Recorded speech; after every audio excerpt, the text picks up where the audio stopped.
Wow, NBA seperti biasa hari Kamis itu selalu penuh dengan games. Hari ini ada 22 teams yang main alias ada 11 games. Ada yang dibantai, ada yang sampai double overtime thriller. Oke, kita akan bahas satu per satu. Let's go!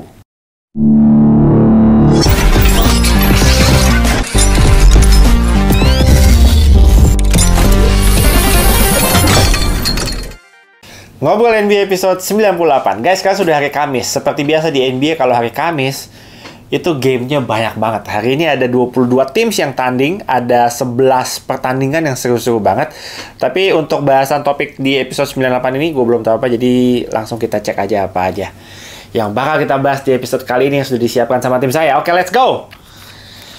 Oke, pertama mungkin kita akan bahas pertandingan-pertandingannya ya. Recap sedikit-sedikit aja. Ada 11 game hari ini. Tadi gue nonton, of course, OKC lawan Atlanta Hawks, kalah OKC-nya. Tapi kita lihat dari masing-masing game ya, yang seru-seru banget hari ini. Ada yang blowout, ada yang sampai double overtime. Seru-seru pokoknya.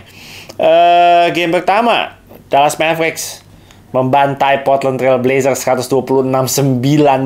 Luka lagi-lagi mencetak 41 points, 6 rebounds, 5 assist. 4 3 point Luka. Kadang ya, kalau ngelihat Luka lawan tim-tim kayak Portland gini yang memang memang nggak kemana-mana juga gitu ya, nggak secara kualitas juga nggak terlalu bagus gitu, pemain-pemainnya masih banyak yang muda. Kalau lawan tim-tim kayak gini tuh ngelihat Luka tuh, gue ngebayanginnya main basket kok kayak gampang banget ya. Kalau ngelihat Luka main tuh kadang gue suka mikir kan, kok dia gampang banget ya kayaknya main basket ya. Cara dia nge-create separation-nya, cara dia nembaknya, cara dia geraknya pelan-pelan, slow motion gitu-gitu, tapi bisa tetap dapat space dan tembakannya juga enak gitu ya. Kadang gue juga suka mikir, ini orang nggak flashy, nggak kenceng, nggak speed, nggak apa, tapi pelan-pelan tiba-tiba step back, tiba-tiba create separation, musuhnya di mana, dia udah tinggal nembak enak gitu. Gila, Luka yang nggak ada obat. Bumping ngedrive ke dalam, muter ke dalam, dapat aja. Celahnya tuh dapat aja. Kalau Luka sih gokil, men. Gue angkat tangan deh gue kalau mau Luka, men. Emang sejago itu Luka Doncic. Gokil. Oke, nextnya, Pacers lawan Bucks. Pacers musim ini udah 5 kali ketemu Bucks. And you know what? Dari 5 kali itu, 4 kalinya menang. Cuma 1 kali kalah. Waktu itu sempat ada drama ketika Giannis lagi sampai lari kebirit-birit ke locker room mau ngerebutin game ball-nya. Kemarin juga kalah lagi. Hali tuh udah megangin, udah ngekepin tuh bolanya tuh. Lu mau ambil, nggak boleh. Giannis nggak boleh ambil. Udah, ini menjadi, wah gila, Pacers menjadi kryptonite-nya Bucks nih ya. Wow, Bucks tuh sebentar. Bucks tuh baru kalah 10 kali, 11 kali, 10 kali mungkin ya. Bucks tuh baru kalah 10 kali kalau nggak salah. Gue coba cek di standing ya, biar tidak ada dusta di antara kita. Kita cek dulu standings biar nggak salah. Standings di wilayah timur tuh, Milwaukee Bucks menangnya 24 kali, kalahnya 10 kali. Dan dari 10 kali kalah itu, 4 kalinya kalah sama Indiana Pacers. Gokil. Udah kayak paham banget nih Indiana Pacers cara ngalahin Milwaukee Bucks. Dan karena udah ketemu 5 kali dan menang 4 kali, berarti ini kalau best of 7 udah menang ini 4-1 Indiana Pacers. Udah menang, men. Ada kemungkinan nanti di playoff bisa ketemu lagi mereka. Coba kita lihat ya. Milwaukee Bucks itu di posisi 2. Indiana Pacers di posisi 5. Kalau Indiana Pacers-nya turun ke posisi 7 bisa ketemu. Kalau Milwaukee Bucks-nya turun ke posisi 3, Indiana-nya ke 6 bisa ketemu lagi. Jadi gue berharap nih Milwaukee ketemu Indiana nanti di playoff series. Seru nih, kedua tim ini sama-sama panas. Kalau ketemu satu sama lain ada ekstra apinya. Nyala banget bro. Hali lagi-lagi di game ini 31 points, 12 assist. Buat dia 12 assist mah ya it's nothing bro. Dikit bro 12 assist bro. 31 points, 12 assist, 5 kali 3 point, dan yang cukup mencengangkan 3 blocks. Wow, Hali 3 blocks. Gokil. Nice. Oke, and then another game, Cavs ngalahin the struggling Wizards 140-101. Defense Wizards kacau, bro. Lawan tuh skornya 130, 140. Enak banget kalau nge-score banyak lawan Wizards tuh, kayaknya gampang banget. Jarrett Allen 17 points, 19 rebounds, 7 assist, 2 block. What a complete game buat Jarrett Allen. Next one. Ini yang seru nih. Tadi Utah Jazz overtime. Tadi buat teman-teman yang belum lihat highlights pertandingan hari ini, kalau mau lihat yang seru, boleh cek highlights-nya Utah Jazz lawan Detroit Pistons. Tadi seru tuh, endingnya seru. Gue nggak bisa munculin highlights-nya di sini karena nanti takut melanggar copyright dan lain-lain. Tapi teman-teman kalau mau ada waktu lebih, mau nonton highlights yang seru, endingnya mungkin di 3-4 menit terakhir sampai dengan overtime, itu boleh nonton. Utah Jazz lawan Detroit Pistons. Hari ini Jordan Clarkson gila-gilaan, 36 points, 6 rebounds, 4 3 point. Dan untuk Detroit Pistons tadi, Bojan Bogdanovic itu juga gila. Hari ini keren banget Bojan. Detroit Pistons kalah. Waktu itu habis menang sekali, kemarin kalah, hari ini kalah. Tapi hari ini kalahnya nyesek sih. Tipis lah. Oke. Next one, we got one of the hardest team in the NBA. Right now, it's the Los Angeles Clippers. Los Angeles Clippers, bro. 15 game terakhir menang 13 kali dan hanya kalah 2 kali. Clippers di 15 game terakhir hanya kalah 2 kali, menang 13 kali. Kawhi gila-gilaan, Paul George gila-gilaan, James Harden gila-gilaan. Asisnya James Harden semua hampir selalu double digit. Pointsnya Kawhi hampir selalu 30 poin. Pointsnya PG hampir selalu 30, 25, 30 points. 3 orang ini udah makin nyetel, udah makin ngeklik, udah makin tahu cara main satu sama lain, udah makin dapetin flow-nya, ritmenya. Di awal-awal ketika kalah-kalah mulu, pesan gue cuma simple aja. Nggak segampang itu ngejudge pemain kayak Harden datang ke satu tim yang udah ada superstar-superstarnya nih. Paul George, ada Kawhi, masih ada Westbrook. Tiba-tiba masuk Harden. Lu berharap mau langsung nyetel dalam waktu 1-2 game? Nggak mungkin, bro. Nggak mungkin. Butuh waktu. Harden mau mencoba menjadi sistemnya dia sendiri. Tyronn Lue punya sistem, Harden mau punya sistem sendiri. He is the system. Dia ngeklaim he is the system. Ya, Kawhi, PG, they follow the system lah. Mereka nggak aneh-aneh kok. Kawhi, PG nggak aneh-aneh. Jadi memang butuh waktu dan biarkanlah waktu berbicara menurut gue. Dan mereka membuktikan di 15 game terakhir hanya kalah 2 kali, menang 13 kali. Tapi kalau ngomongin soal Clippers, kita mesti tunggu sampai nanti di playoff. Udah, itu aja. Regular season mereka mau sebagus apapun, kita tetap apresiasi, kita tetap akui bahwa mereka lagi hot banget di 15 game terakhir ini. Permainan juga semakin enak dilihat, 3 superstar ini semakin enak ditonton gitu ya, walaupun harus ada yang dikorbanin ya. Westbrook saya menitnya sekarang udah 18 menit, cuma main 17 menit, statistiknya juga begitu-gitu aja, tapi dia tetap mau willing buat sacrifice, buat berkorban dengan statistik yang seperti itu, dengan playing time yang sangat-sangat terbatas, tapi dia bisa tetap menjalankan role-nya dengan baik kok. Gue lihat sendiri Westbrook bisa menjalankan, bisa menerima keputusannya Tyronn Lue untuk bukan mutasi apa sih, menurunkan dia dari off the bench. Dia udah ikhlas itu. Shout out buat PG, buat Kawhi, buat James Harden. Mudah-mudahan tetap stabil sampai akhir regular season dan di playoff nanti. Please buktiin bahwa Clippers itu bukan tim yang selalu kena kutukan. Di playoff nanti bubar. Jadi mudah-mudahan ya gue hanya bisa mendoakan moga-moga musim ini dengan adanya Harden, kalau nanti Clippers nggak bisa melangkah jauh di babak playoff, udah bubarin aja. Kawhi mau kemana terserah, PG kemana terserah, Harden kemana terserah, udah. It's been too long, bro. Kalau misalnya udah ada Harden dan hanya mentok di second round gitu ya, sayang banget bro. Itu berarti ada something wrong. Nggak mau menyalahkan Ty Lue, nggak mau menyalahkan the owner Steve Ballmer dan lain-lain, tapi there is something wrong kalau tim kayak begini diisi sama pemain-pemain selevel sekaliber mereka ini nggak bisa melangkah jauh di playoff. Itu ada yang salah berarti. Kita lihatlah nanti, mudah-mudahan musim ini bisa berbeda. Oke, next one we got the New York Knicks lawan Chicago Bulls. New York Knicks sejak kedatangan OG Anunoby belum pernah kalah.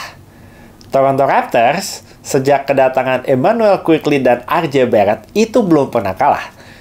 Jadi it's a win-win trade buat kedua tim. Gue selalu menganggap ketika gue baca beritanya beberapa hari yang lalu, gue bilang initial reaction gue bilang gini, ini bakal kayak trade-nya Hali dari Kings ke Pacers dan Domas dari Pacers ke Kings. Itu bener-bener trade yang menyesuaikan dengan kebutuhan tim. Kalau misalnya Hali udah ada De'Aaron Fox, mau nggak mau Halinya mesti dikorbanin. Kalau mau cuma Hali main dari off the bench, sayang banget. Dia lebih bisa berguna di tim lain. Makanya Sacramento Kings, udah siapa yang butuh point guard? Ini gue punya nih calon point guard masa depan. Calon point guard. Dikasih sama Sacramento Kings, dimasukin ke Pacers. Domas, pas banget ditaruh di Sacramento Kings. Untuk bisa coexist dengan De'Aaron Fox, Domas itu sangat dibutuhkan sama Sacramento Kings. Jadi trade-nya sangat menguntungkan kedua belah pihak. Sacramento Kings untung, Indiana Pacers juga untung dapat Hali. Hali is the next point guard. He is the point guard. Begitu juga dengan trade ini. Jalen Brunson dan Julius Randle, sejak adanya OG mereka berdua makin gila mainnya. Menurut gua Julius Randle dan Jalen Brunson sejak adanya OG, dua pemain ini nggak tahu kenapa statistiknya langsung meledak gila-gilaan. Dan OG Anunoby, kenapa Knicks mau kehilangan RJ Barrett yang umurnya juga mungkin masih 23 tahun, RJ Barrett. Dan juga salah satu pemain kesayangan saya yang amat sangat saya sukai, Emmanuel Quickley. Kenapa Knicks mau kehilangan mereka? Pertama, masalah duit-duitan. Gue nggak perlu bahas secara detail. Gue udah post detailnya. Kenapa-kenapanya gue sudah post di bagian, kalau di YouTube tuh bagian community post tuh. Teman-teman cek aja, gue udah post di situ. Masalah duit-duitannya, masalah Emmanuel Quickley akan menjadi restricted free agent di tahun ini nanti, dan dia akan meminta untuk mendapatkan max contract dan lain-lain. New York juga agak sulit untuk bisa memenuhi itu, nggak bisa mampu untuk bayar dan lain-lain. Itu sudah gue bahas. Tapi OG Anunoby itu adalah pemain yang sangat amat disukai sama Coach Tom Thibodeau. Dia benar-benar pemain yang sesuai dengan identitas dan visi bermain dari New York Knicks. Karena Tom Thibodeau suka pemain yang defense-nya gila-gilaan. Tom Thibodeau itu salah satu pelatih yang menganut prinsip bahwa defense wins championship. Dia percaya bahwa oke, gue cukup punya Jalen Brunson, gue cukup punya Julius Randle, sisanya gue taruh defender semuanya. Gue kasih Josh Hart, gue kasih DiVincenzo, gue sekarang datengin OG Anunoby. Dikasih defender semua, perimeter defense-nya dikasih semua. Itulah kenapa gue sangat suka dengan trade ini untuk kedua tim ya. Sejauh ini sama-sama membuahkan hasil, walaupun ini baru regular season ya. Kalau trade penting seperti ini nanti impact-nya baru akan kerasa ketika nanti udah waktunya playoff. Itu kita lihat nanti siapa yang lebih untung, siapa yang lebih instingnya lebih bagus gitu. Tapi sejauh ini OG Anunoby ngefit banget di New York Knicks. Perimeter defense New York Knicks semakin menakutkan. Dan kayak kemarin menang lawan Minnesota. Itu Anthony Edwards, walaupun Anthony Edwards skornya juga masih 36 points lebih gitu ya. 30 points lebih. Tapi ada possession kita lihat bahwa Anthony Edwards sangat-sangat kesulitan untuk menembus ketika dijaga one-on-one sama OG Anunoby. Itulah fungsinya OG Anunoby adalah untuk menjaga pemain terbaiknya lawan, untuk menjadi point of attack defender. Itu salah satu defender paling elite di NBA sekarang, itu adalah OG Anunoby. Jadi impact-nya di offense mungkin nggak tahu. Kita bisa bilang OG Anunoby itu underrated juga offense-nya. Bisa 3 point juga. Walaupun persentasenya gue kurang tahu ya, persentasenya dia 3 point-nya bagus apa enggak, tapi he's a good, more than good finisher. 3 point-nya oke. At least dia nggak butuh bola lah. At least dia nggak butuh bola. Mungkin kayak RJ Barrett lebih mau butuh bola, lebih pengen untuk nyetak poin juga. OG Anunoby sih sebenarnya terserah dikasih bola atau enggak ya, dia terima-terima aja sebenarnya. Tapi fokusnya memang di defense gitu kalau untuk OG Anunoby. Oke, hari ini menang ya. New York Knicks 116 100 lawan Chicago Bulls. Jalen Brunson 31 points, 13 assist, 4 3 point. Houston Rockets bro, 112 101 lawan Brooklyn Nets. My baby Jokic. Alperen Sengun 30 points, 8 rebounds. My baby Jokic keeps coming. My baby Jokic keeps coming. Gila, gue makin ngefans dan sangat-sangat enjoy nonton Alperen Sengun. Teman-teman mungkin sudah tahu banget gue sangat-sangat ngefans sama dia sejak draft, dan gue pengen banget OKC bisa dapetin dia di draft. Sayangnya kita missed out on him. Tapi gue sangat-sangat bersyukur dan happy ngelihat breakout seasonnya dia musim ini. Dia semakin matang, semakin kelihatan bahwa dia jam terbangnya sudah oke, dan kelihatan banget dia sudah lebih improve dalam berbagai hal di lapangan. Teamworknya lebih bagus, team playnya lebih bagus, passing lebih bagus, individual skillnya juga ada beberapa gerakan-gerakan yang dia temukan, dia baru dipakai musim ini, the one-legged mid-range shot dan lain-lain ala-ala Dirk Nowitzki gitu, udah keren man. Dia bisa banyak-banyak gerakan yang mengingatkan kita sama Jokic, makanya gue selalu sebut dia sebagai baby Jokic gitu. Keren man, Sengun, my baby Jokic. Oke, next. OKC saya kalah hari ini 138-141 lawan Atlanta Hawks.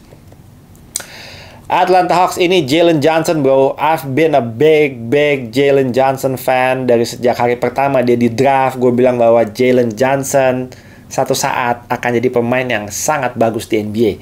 Dan untungnya Atlanta Hawks melepas John Collins. Akhirnya spot untuk posisinya John Collins sekarang bisa digantikan sama Jalen Johnson. Dan dia membuktikan bahwa insting saya tidak salah. Dari hari pertama saya suka banget sama Jalen Johnson. Dan di musim ini dia keren banget. Dia menjadi kandidat kuat juga untuk menjadi most improved player juga. I'm happy for him. Atlanta Hawks hari ini juga mainnya keren banget. Offense-nya yang keren.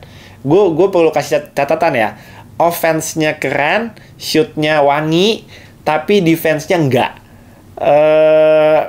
Mungkin itu alasan kenapa Atlanta Hawks sekarang masih ada di posisi 11 di wilayah timur. Offense-nya kalau lagi wangi, ya wangi gitu. Tapi defense-nya nggak banget Atlanta Hawks. Gue ngeliat tadi defense-nya OKC juga ngepoinnya gampang sebenarnya. Ada beberapa possession yang gue lihat bahwa, lah defense-nya gini amat Atlanta Hawks, kayak kadang bagus, kadang enggak gitu, enggak stabil aja gitu. Sepanjang pertandingannya rada-rada goyang gitu defense-nya, tapi offense-nya emang hari ini lagi bagus banget. Low post-nya bagus, clean kepala tadi bagus, put back, offensive rebounds, hustle-nya bagus, very aggressive. Jalen Johnson juga hari ini bagus sekali. Tadi ada beberapa possession berturut-turut yang dia nge-score dengan sangat-sangat gampang dan sangat-sangat pede, dan itu membuat momentum Atlanta Hawks itu nggak pernah pindah momentumnya ke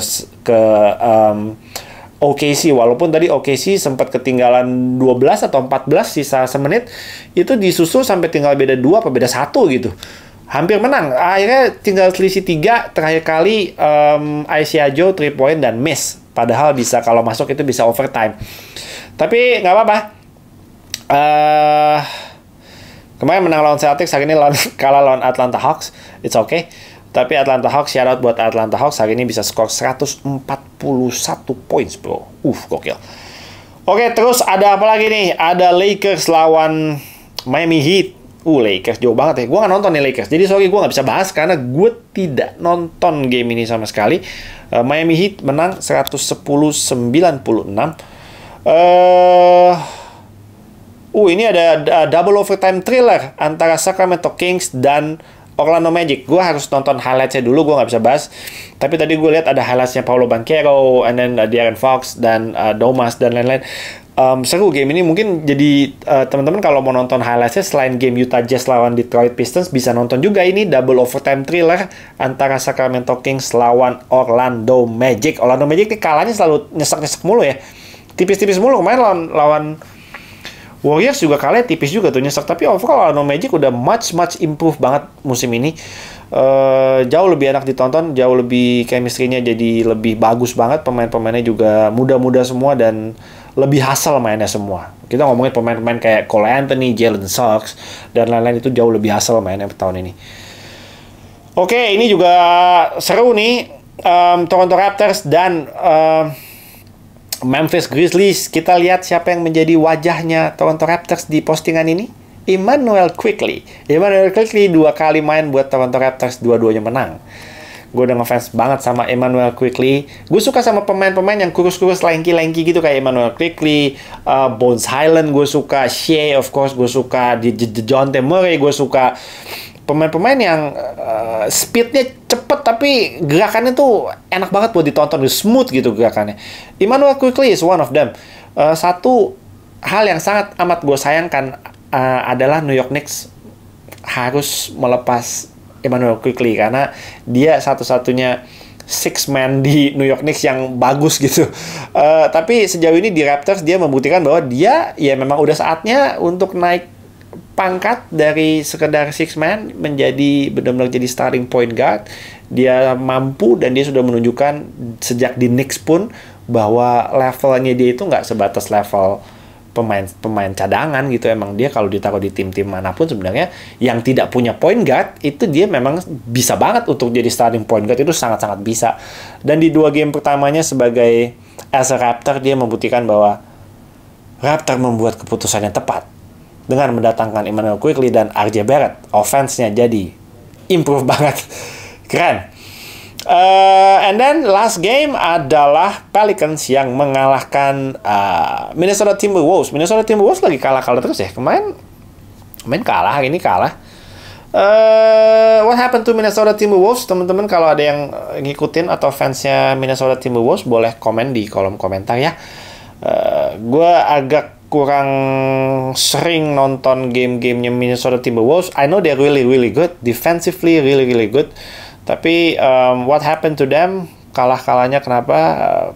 Gue masih belum menganalisa. Nanti gue mesti baca-baca lagi lebih detail soal Minnesota Timberwolves ya. But I love Ant-Man.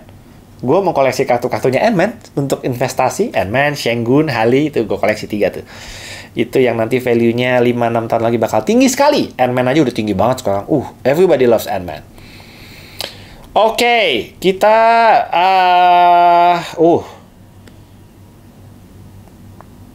ya, baterainya habis. Baterainya habis. Guys, gue nggak bisa melihat topik-topik apa yang disiapkan sama tim gue hari ini karena baterainya habis. Oke, but anyway, kita save buat next episode aja. Karena hari ini ternyata ada 11 game dan tadi pembahasannya kayaknya setiap game udah cukup lama. But overall, hari ini episode 98 cukup sampai di sini. Mudah-mudahan gue bisa konsisten terus bikin ngobrol NBA setiap hari. Jangan lupa teman-teman kalau ada komen, ada pertanyaan, langsung aja gas di kolom komentar. Gue bakal senang banget buat ngebacain dan nge-reply. Dan kalau ada pertanyaan-pertanyaan yang menarik, jangan lupa tulis aja karena bisa aja gue bahas di episode selanjutnya. Dan nama kalian pasti akan gue shout out juga. Siapapun yang menulis komentar pasti akan gue shout out. Dan topiknya kalau yang menarik pasti akan gue bahas. Karena pasti banyak juga teman-teman lain yang menunggu pembahasan yang menarik dan lebih menarik lagi kalau itu datangnya dari fans NBA di Indonesia. Oke, segitu aja ya episode 98 yang cukup singkat ini. Kita jumpa di episode 99 besok. I'm out.